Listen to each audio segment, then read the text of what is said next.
let's revisit some of the.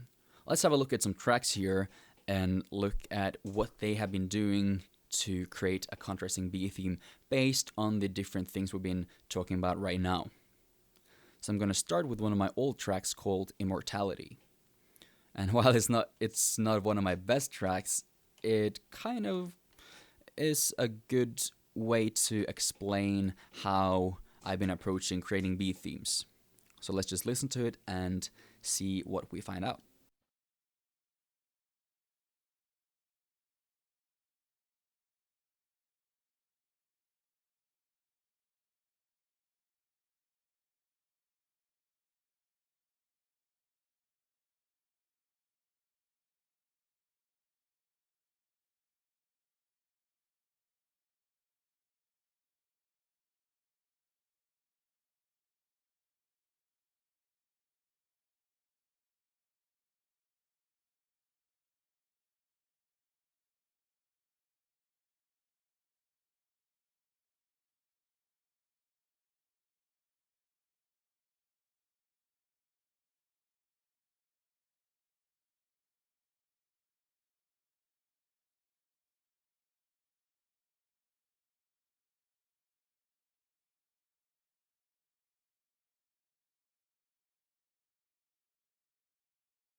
Alright, let's just quickly stop for a moment and just look at what's going on here.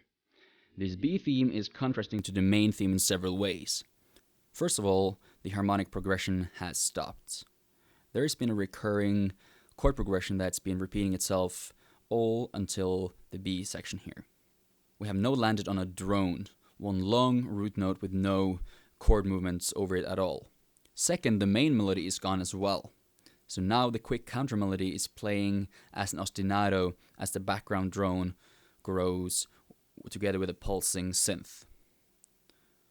The melodic movement here is quicker compared to the slower main theme. Let's just have a listen.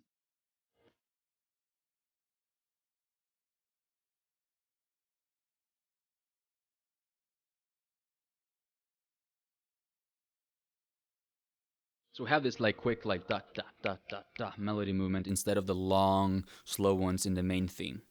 So this is also a way I've been using rhythm to create contrast. Now there's also a change in the instrumentation. While the theme earlier, the main one, was dominated by long strings and piano, it's now consisting of staccato strings and a choir, plus a little bit of percussion and some synths. So there's a complete change in the instrumentation.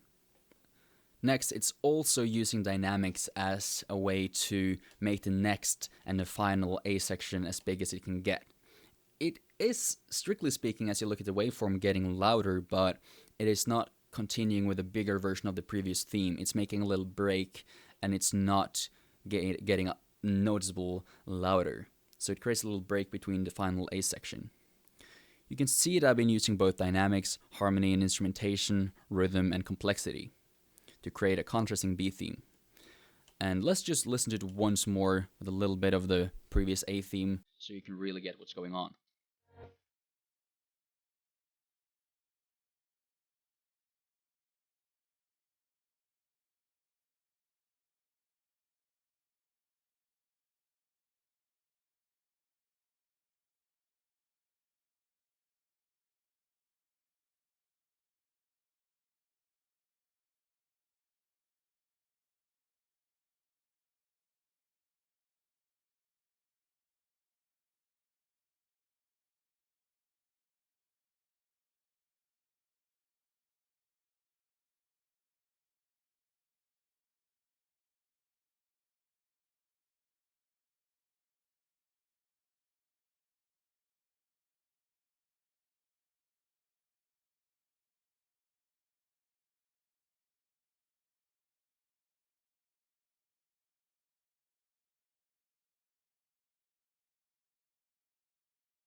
And there we go.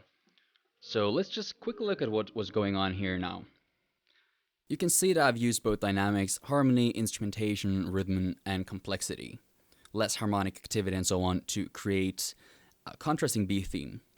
However, it doesn't feel completely out of place, even though there's a lot of differences. This is mainly because I've used the counter melody, or the melodic element here in the choirs, as the main ostinato in the final A section that's coming here.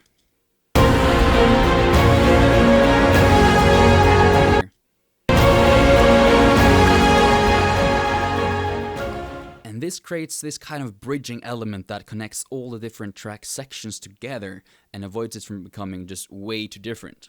And this is something I recommend doing, as it can make your entire composition seem a lot more cohesive and connected. Using some small elements from different parts, but in subtle ways, so it connects together, but it still keeps evolving. Next, let's quickly look at some other tracks. We have a lot of nice stuff going on here, which are all great examples of good B themes.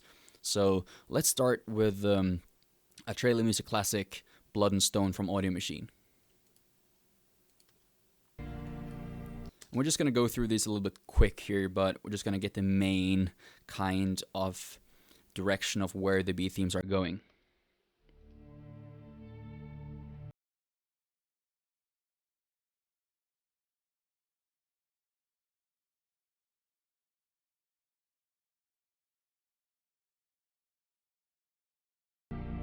So you have this main chorus that keep kind of growing and repeating.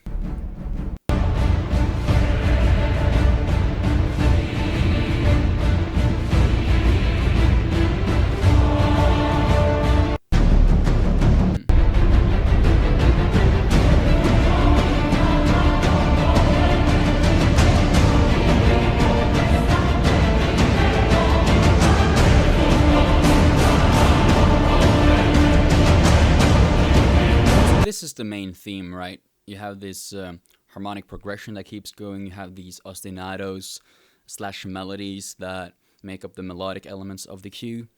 And these keep repeating and changing in complexity throughout the track. But in here, for example, you have this little B section that is very contrasting.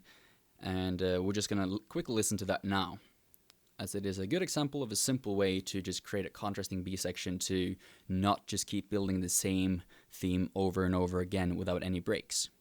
Let's have a listen here.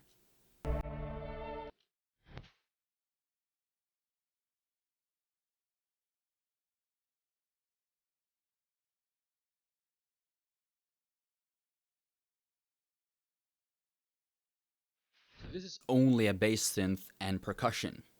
So it's contrasting in the sense that there's no harmonies, all the melodic elements are gone, and it's a lot more rhythmical than the track has ever been up until this point.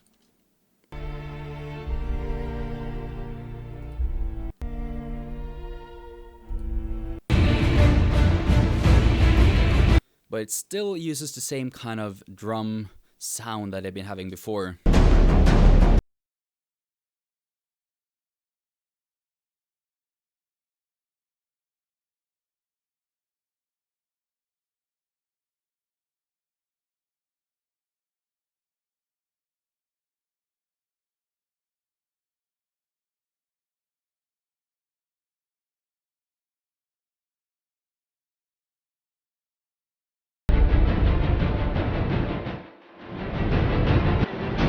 They're combining the synth and the percussion with the existing theme and the existing ostinato, so everything sounds very connected, even though there are contrasting parts. Let's move on and listen to Empire of Angels by Thomas Bergersen again, a track that you should be fairly familiar with by now.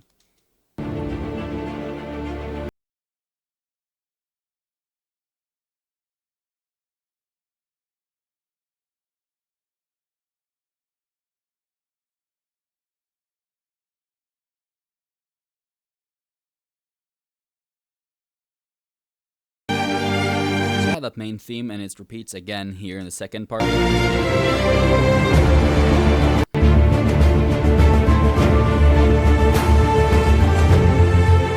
again.